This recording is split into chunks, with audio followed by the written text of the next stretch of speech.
네, 안녕하세요. 백설이 고준 남자 킬리반입니다. 오늘은 금은 안전자산이 아니다. 이 주제를 가지고 이야기를 해보고자 합니다. 사실 제목에 약간의 어그로성이 있기는 합니다. 분명히 지난 영상들을 통해서 금은 가치를 저장하는 수단이었고 수천 년 동안 증명이 되어 왔다고 말씀을 드렸는데, 오늘은 금이 안전자산이 아니다. 전혀 반대적 이야기를 해야 하는 상황입니다. 아마도 제목을 보고서 킬리만 학파를 떠나시는 분들도 계실지 모르겠지만은 끝까지 이야기를 들어보시면 어느 정도 이해하실 거라고 생각을 하고 이야기를 시작해 보도록 하겠습니다. 제가 걱정하는 부분이 어떤 부분이냐 하면은, 금이 안전자산이라고 맹신을 해버리게 되면은 오류에 빠진 누군가는 투자를 함에 있어서 피해를 입을 수도 있습니다. 먼저 제가 생각하는 투자의 3대 요소에 대해서 말씀을 드리겠습니다. 저는 투자의 3대 요소를 자금, 시간, 전략이라고 생각을 합니다. 그 중에서도 가장 중요한 것은 자금의 성격이라고 생각을 합니다. 충분한 시간을 견딜 수 있는 자금으로 투자를 해야지만 전략이 효과가 있을 거라고 생각을 합니다. 하지만 일반적으로 대부분의 개미들은 급한 자금으로 투자를 하다 보니까 시간을 견딜 수가 없고 전략을 다양하게 세울 수가 없는 것입니다. 제가 방송에서 매수 매도에 대해서 이야기를 하지 않는 이유 중에 하나도 자금의 성격에 따라서 누군가에게는 도움이 되는 이야기가 누군가에게는 피해를 줄 수도 있기 때문입니다. 모두가 각자 자금의 성격에 맞게 투자를 하시기를 바라겠습니다. 금이 안전자산이 아니라는 이 이야기는 자금의 성격에 관한 이야기일 수도 있을 것입니다. 자, 금이 안전자산이 아닌 이유를 두 가지 경우로 설명을 해 보도록 하겠습니다. 첫 번째 이유는 이겁니다. 안전자산이라고 하면은 경제 위기나 불안한 상황에서 강세를 보여야 합니다. 그러면 과연 위기 상황에서 금이 강세를 보였는지 한번 확인을 해 보도록 할게요. 역사 속에서 한 5개의 경우를 한번 꺼내 보도록 하겠습니다. 첫 번째, 1997년 대한민국 IMF 당시를 확인을 해 보도록 하겠습니다. 대한민국이 IMF의 구제금융 양해각서를 체결한 날짜가 1997년 12월 3일입니다. 외환위기 문제는 단순히 대한민국의 문제만은 아니었습니다. 태국이 97년도 7월에 IMF 구제금융을 신청했었고, 인도네시아가 10월 달에 또 신청을 했었습니다. 차트상에서는 대략적으로 97년도 후반기를 동아시아 외환 위기로 보도록 하겠습니다. 제가 97년도 7월부터 해가지고 98년도 1월까지를 제가 이 색칠을 해놨습니다. 이 부분에서 금값은 어떻게 됐죠? 하락했습니다. 단순히 IMF가 대한민국의 문제만은 아니었잖아요. 동아시아 전체의 문제였고 그게 세계적인 문제로까지 뻗어나갔던 상황들이었는데 결국에 그 당시에 금값은 하락을 했었다. 자, 동아시아 IMF 이 당시에 그 이전에도 금값이 하락을 했었고 96년도 초부터 봐서도 하락을 했었고 그 이후에도 하락을 한 것을 볼 수가 있습니다. 자, 두 번째 위기는 2001년 9월 11일 미국 뉴욕 테러 상황을 보도록 할게요.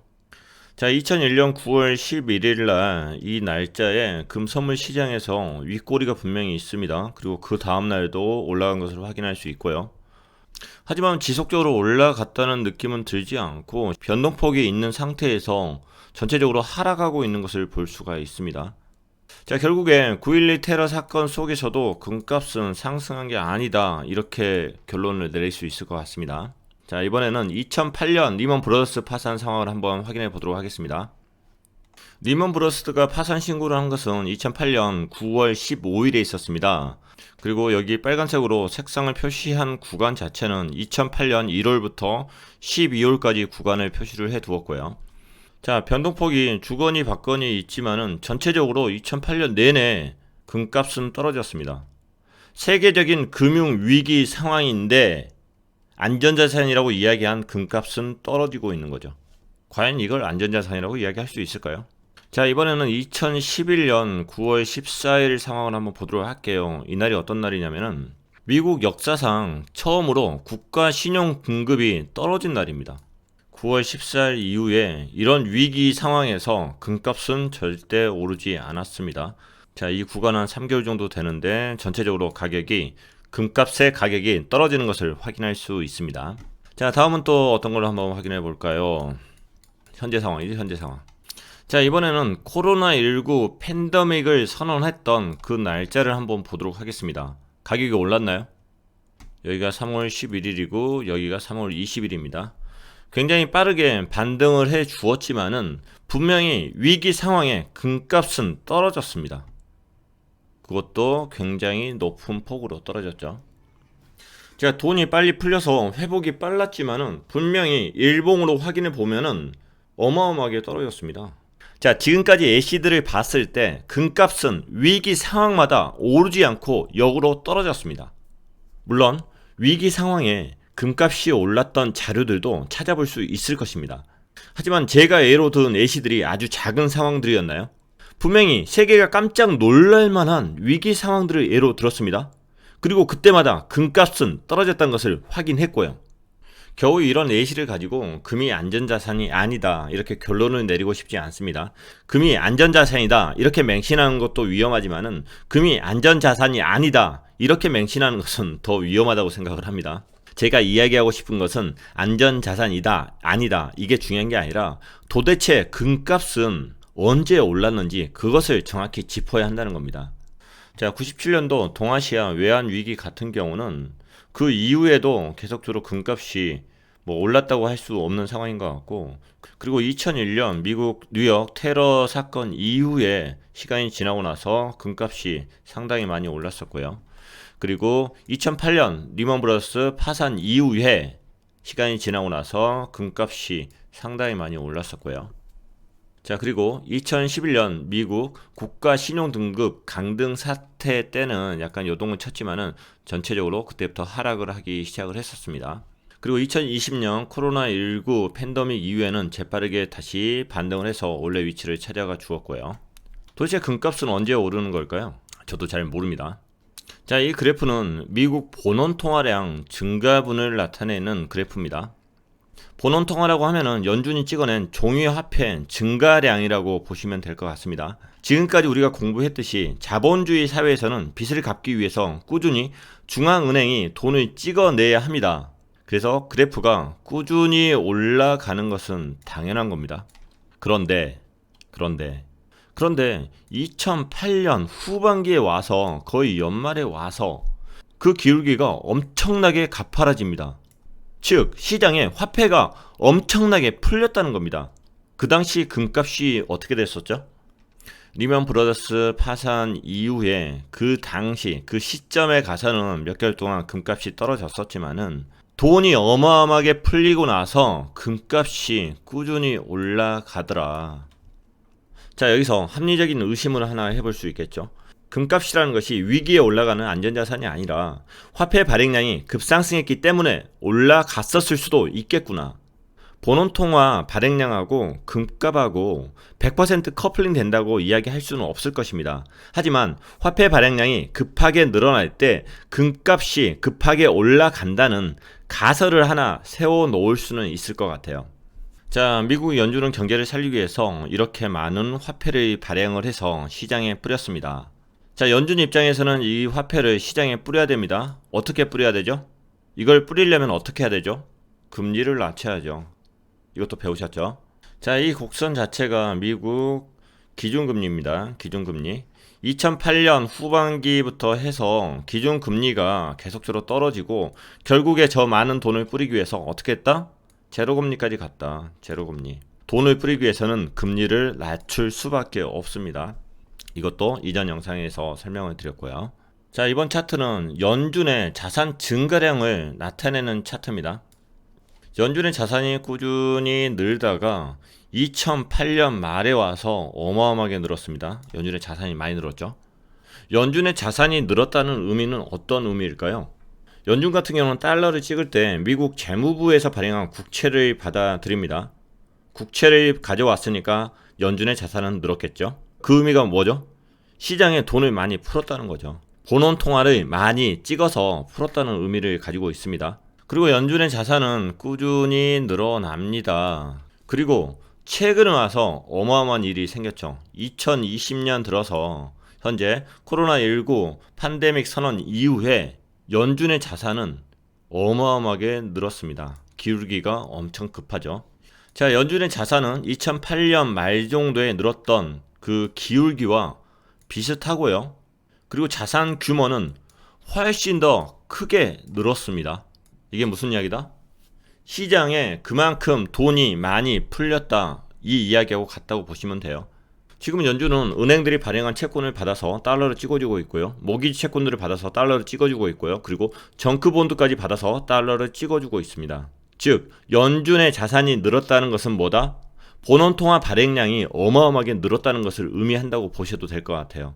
최근에 차트가 2008년 차트보다 급상승하고 있고 더 많은 폭으로 증가하고 있고, 그리고 아직 그 끝을 알 수가 없다. 이게 팩트인 것 같습니다.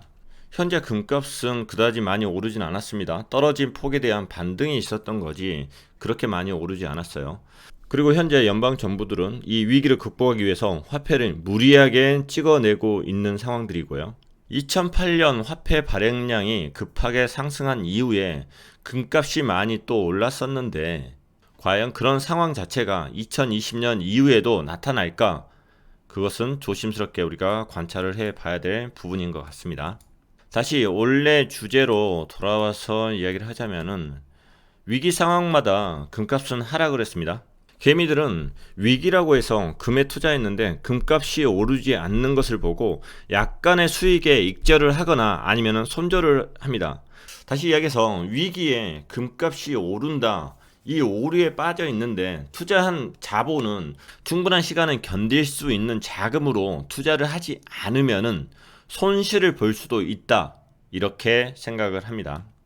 자, 그래서 금은 누군가에게는 안전자산이 아니다, 이렇게 주장을 하도록 하겠습니다. 자, 이번에는 금값은 안전자산이 아니다, 이 두 번째 이야기를 해보도록 하겠습니다. 사실은 매우 간단한 이야기고요. 자, 이전 영상 중에서 이런 영상이 있었습니다. 변동성은 위험이 아니다, 제가 이렇게 말씀드린 적이 있습니다. 그때 위험이 무엇이라고 말씀드렸었죠? 자, 변동성이라는 것은 위로 올라가고 내려가고 이 부분이었고요. 그리고 위험이라는 것은 무엇이었죠?